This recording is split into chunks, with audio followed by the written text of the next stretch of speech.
بسم اللہ الرحمن الرحیم۔ السلام علیکم۔ جس وقت یہ خبریں چل رہی تھیں کہ ایرانی صدر کے نماز جنازہ میں بہت بڑی تعداد میں لوگوں نے شرکت کی ہے اور پورا ایران اس پر سوگوار ہے، ان کی تدفین کے حوالے سے بات کی جا رہی تھی، ان کے ساتھیوں کے بارے میں بات کی جا رہی تھی،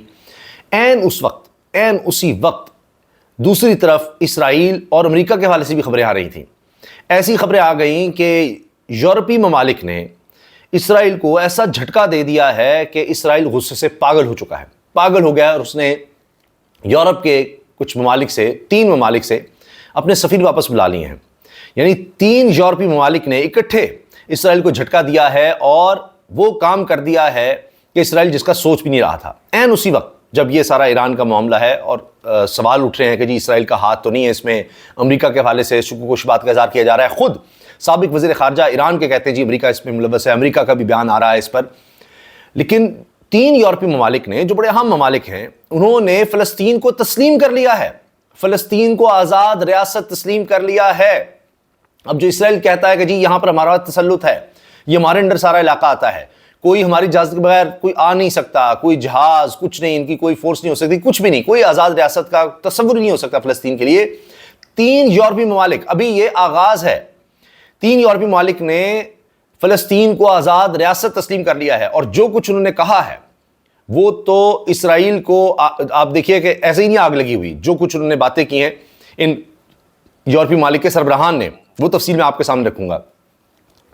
پھر اس کے ساتھ ساتھ جناب امریکہ کے دفتر خارجہ کے ترجمان نے، میتھیو ملر نے کہا ہے کہ جی امریکہ کا اس میں کوئی ہاتھ نہیں ہے۔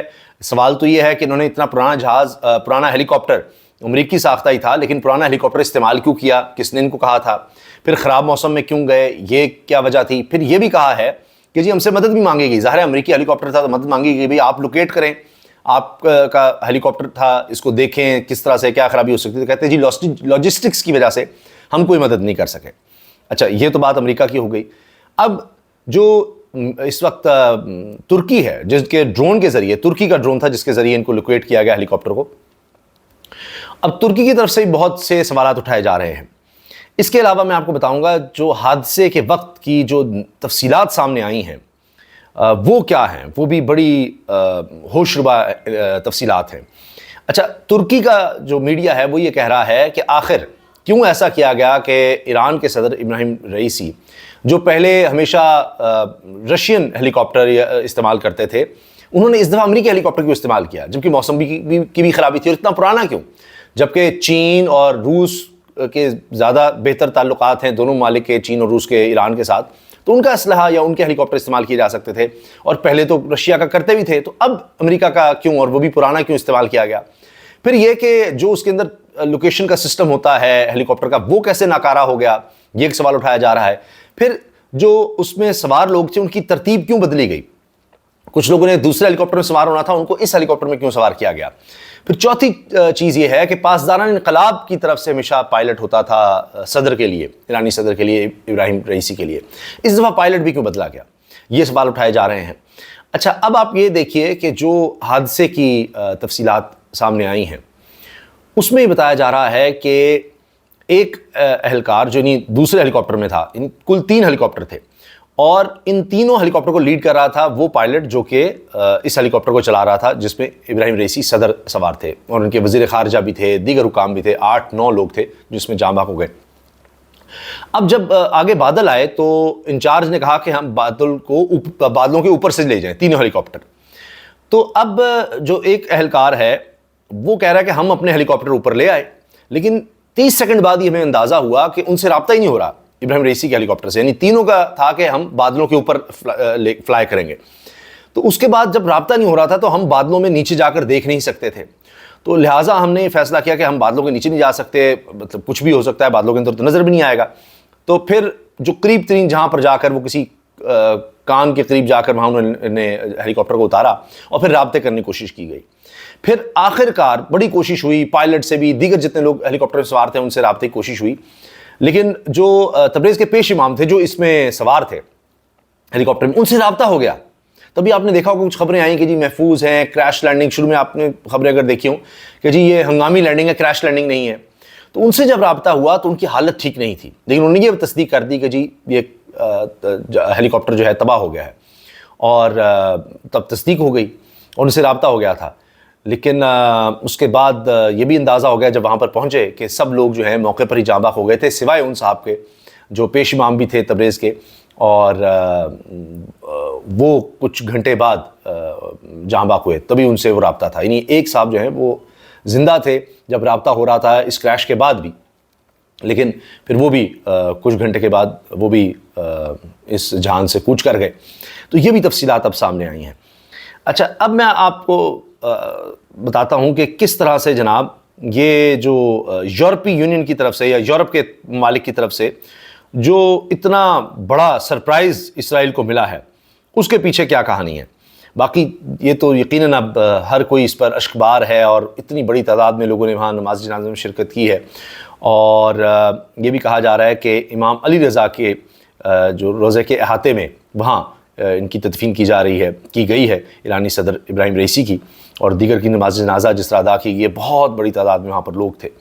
اب اس کی تحقیقات اور اس پر تو ظاہر ہے بہت سی باتیں آگے آتی رہیں گی, اور اس سے پہلے چونکہ سب یہ سوال کرتے ہیں جی اسرائیل کا تو ہاتھ نہیں ہے, کیونکہ جتنے بھی ہائی پروفائل اس کو مرڈرز کہیں, ٹارگیٹڈ کلنگ کہیں, وہ سائنسدانوں کی ہو ایران کے, وہ ان کے جنرلز کی ہو ایران کے, اس کے پیچھے اسرائیل کا ہاتھ رہا ہے. کہیں تو وہ ڈائریکٹلی انوالو, کہیں وہ مانتا بھی ہے, کہیں انڈائریکٹلی. کبھی ایران کے اندر نشانہ بنایا گیا ہے, کبھی کسی اور ملک میں, چاہے شام میں نشانہ بنایا گیا, کبھی عراق میں نشانہ بنایا گیا. تو اسی لیے اب یہ جب آذربائیجان سے واپس آ رہے تھے تو یہ سارا کچھ ہوا, تو اس میں یہ سوالات اٹھے. اور یہ تو کسی سے ڈھکی چھپی بات نہیں ہے کہ ایران اور اسرائیل کی کتنی دشمنی چل رہی ہے مسلسل. اب ہوا یہ ہے کہ ناروے, آئرلینڈ اور اسپین نے فلسطین کو باضابطہ طور پر ایک ریاست تسلیم کر لیا ہے. یہ بھی یعنی آج یہی خبریں ڈسکس ہو رہی ہیں. کوپن ہیگن سے خبر ہے کہ اسپین, ناروے اور آئرلینڈ نے فلسطین کو باضابطہ طور پر ایک ریاست تسلیم کر لیا, جس کا اطلاق 28 مئی سے ہوگا, جبکہ اسرائیل نے جواب میں ان ممالک سے اپنے ایلچیوں کو واپس بلا لیا ہے. ناروے کے وزیر اعظم جونس گیر اسٹور نے کہا کہ اگر فلسطین کو ایک ریاست کے طور پر تسلیم نہ کیا گیا تو مشرق وسطیٰ میں قیام امن کا تصور نہیں کیا جا سکتا. گیر اسٹور نے پریس کانفرنس میں فلسطینیوں سے اظہار یکجہتی کرتے ہوئے مزید کہا کہ فلسطین کو ایک آزاد ریاست کا بنیادی حق حاصل ہے. یہ وہ ممالک ہیں جو پیش تھے اسرائیل بنانے میں, اور یورپ کے وہ ممالک شامل ہیں ان میں. ناروے کی طرف سے فلسطینی ریاست کو تسلیم کرنے کا فیصلہ 1993 میں اوسلو کے پہلے معاہدے کے 30 سال بعد ہوا ہے. 30 سال بعد اب یہ فیصلہ کیا گیا ہے.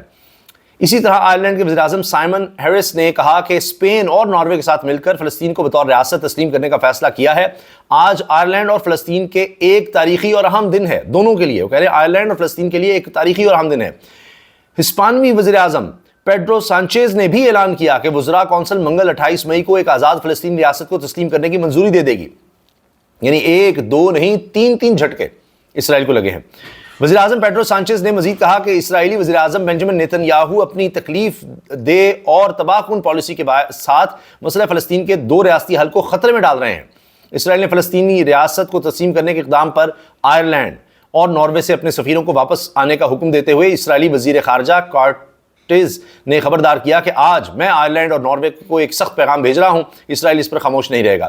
مگر یہ بھی بات ہے کہ آج تک جب سے اسرائیل وہاں پر بنایا گیا ہے, یعنی مغربی ممالک کی وجہ سے, یعنی فلسطین کے وہاں پر جا کر اور یہ مسلمانوں کے ساتھ جو کچھ کیا گیا, تو اس کے بعد اب یہ موقع نظر آ رہا ہے کہ اقوام متحدہ میں بہت بڑی تعداد, یعنی آپ یہ سمجھ لیجئے کہ 150 کے لگ بھگ ممالک جو ہیں, 130 سے زیادہ ممالک, وہ اسرائیل کے خلاف کھڑے ہیں.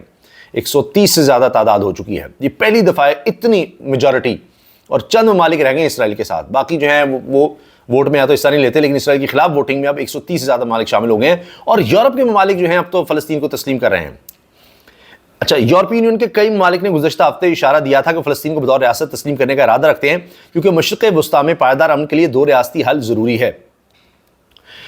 یورپی ممالک کے اقدام کے سب سے بڑے محرک ہسپانوی وزیر اعظم پیڈرو سانچیز نے مارچ میں کہا تھا کہ آئرلینڈ نے سلوینیا اور مالٹا کے ساتھ مل کر 2 ریاستی حل کو دیرپا امن کے لیے ضروری سمجھتے ہوئے فلسطین کو تسلیم کرنے کی جانب پہلا قدم اٹھانے پر اتفاق کیا ہے. اب آپ یہ دیکھیے دیگر ممالک بھی آ رہے ہیں, اب یہ آغاز ہے. اور یہ کوششیں ایسے وقت میں سامنے آئی ہیں جب غزہ میں حماس کو شکست دینے کے لیے اسرائیل کی جارحیت سے معصوم شہریوں کی ہلاکتوں کی تعداد میں اضافہ ہو رہا ہے, اور 7 ماہ میں اب تک 35,000 فلسطینی شہید ہو چکے ہیں, جن میں زیادہ تعداد بچوں کی ہے, عورتوں کی ہے. یہ سچی ہے. اور پھر وہ کہتے ہیں جی ہم تو جنگی جرائم کے مرتکب نہیں ہو رہے.